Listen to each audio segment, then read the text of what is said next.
Hoje que eu descobri que Beto Monteiro não é de Caruaru, na verdade ele é de Recife, mas eu sempre ouvi quando tinha as corridas de Caruaru, o piloto da casa, eu não associava não, o piloto da casa é do Pernambuco, né? Mas não de Caruaru, você é de Recife, né? Sou de Recife. E sabe que a gente tem dois parceiraços aqui na Jovem Pan mesmo, colaboram muito comigo, que certamente você conhece, Jorge Moraes e Silvio Menezes, os dois lá da tua terra, que valorizam muito também o teu trabalho, meu amigo. Grandes amigos. Olha, Beto, dentro das suas credenciais eu conheço poucas, mas muito grandes. Você ganhou 5 vezes na categoria dos pesados, 2 vezes na Copa Truck, 2 vezes na Fórmula Truck e 1 vez no Sul-Americano. Ou seja, não só é um especialista nos grandes pesados, né? Mas também você tem uma carreira lá fora com o NASCAR, algumas etapas, com Endurance e aqui no Brasil também vice-campeão da NASCAR Brasil, é isso, né? Isso aí. Ele tem... diferente, né, de muitos pilotos, né, que, lógico, eu fiz uma carreira de carro, né, de Fórmula antes de correr de caminhão, mas, assim, todo mundo me conhece por corrida de caminhão, né, não de outras categorias, né, e aí eu fiz o caminho inverso, né, eu fui ser conhecido em corrida de caminhão para depois fazer mais coisas, né, como a NASCAR Brasil, a Stock Car, a Endurance lá fora, a NASCAR lá nos Estados Unidos. Então isso muito me orgulha, assim, de ter crescido junto com a categoria que você acompanhou muito bem lá no começo, a grandiosidade que sempre foi, né? Sim, para mim até a gente chegou a comentar isso nos bastidores. Eu tive a oportunidade de acompanhar muito o início, até quando Dinho Leme era assessor da categoria, que você conhece muito bem, irmão de Reginaldo Leme, e o trabalho que o Aurélio fazia na pista, né? Que era o gestor, o grande produtor dessa categoria.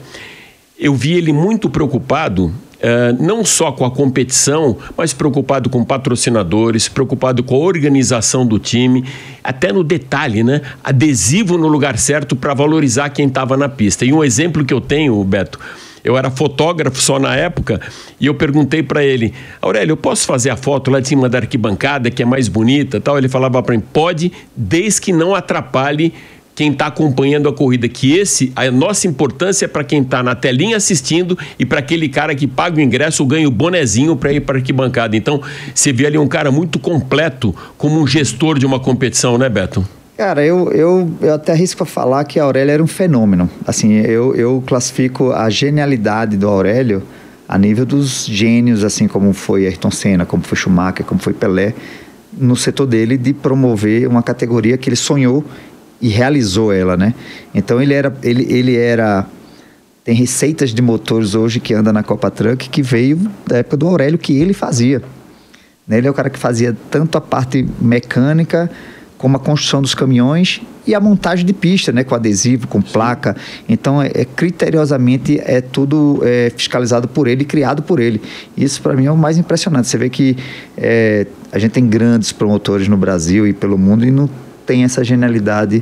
Ele virou uma referência realmente. E uma referência à categoria também, que ela teve uma percepção no Brasil muito grande. Sim. Pelo envolvimento das fábricas em motorsports, né? Porque é difícil você ver projetos de marketing espetaculares, como eu vejo da própria Stock Car e outras grandes categorias, até monomarca, mas eu via na Fórmula Truck um laboratório que os próprios fabricantes utilizavam na pista com engenheiros, com a engenharia de verdade, né, trabalhando cada uma das marcas e muitas marcas grandes.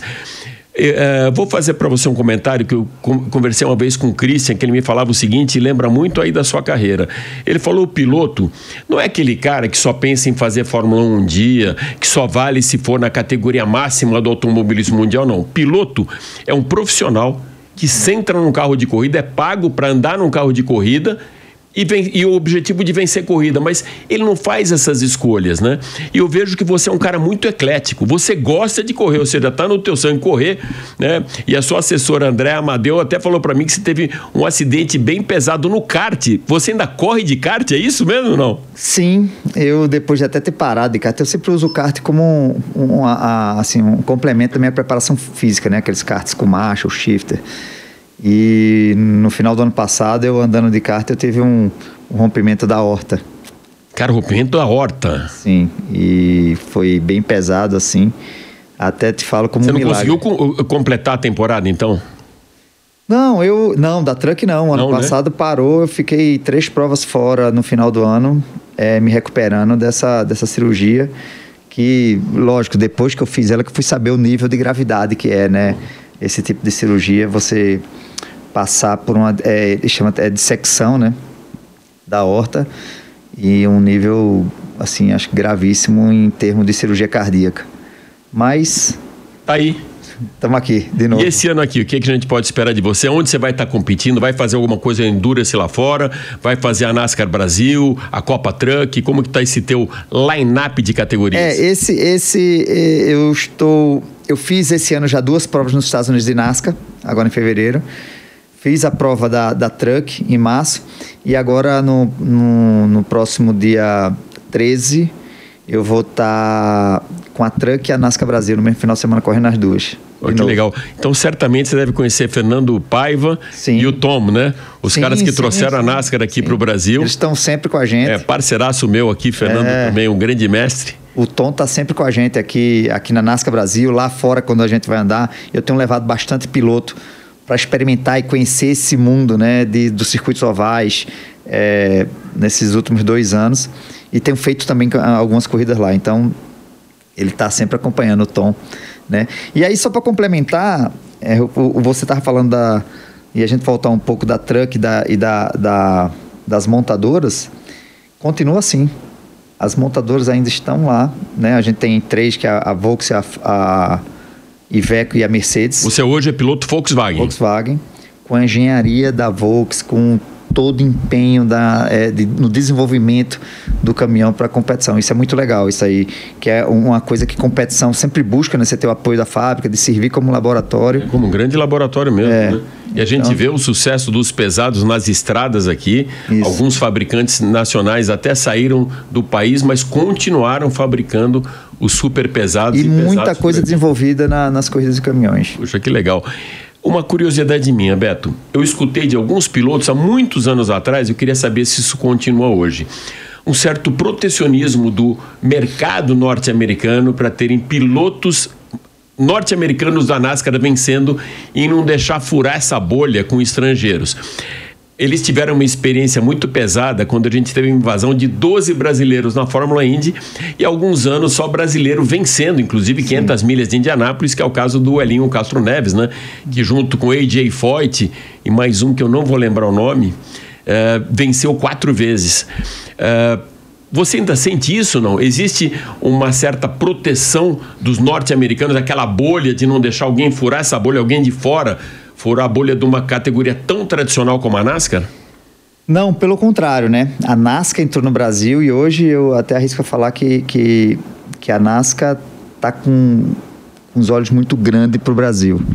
Eles querem que tenha um piloto brasileiro. Tem um programa, inclusive, que eu faço parte ajudando. A gente tem a NASCAR Brasil, junto com a NASCAR americana, tem um programa entre pilotos de 16 a 22 anos para levar para os Estados Unidos e fazer as categorias de base até chegar na Cup. Então, a NASCAR está empenhada em ter um piloto brasileiro na Cup num futuro muito próximo. Então, esse daí que existiu de fato foi quebrado e uma das pessoas que quebrou, que é um grande amigo meu, que é o Daniel Soares, que corre na Cup, que é o mexicano. Eles entenderam que o crescimento, que eles a NASCAR é tão grande nos Estados Unidos, até maior que a Indy, você sabe disso, eles não conseguem crescer mais. E para crescer, eles têm que trazer pilotos de outras nacionalidades para crescer para outros países.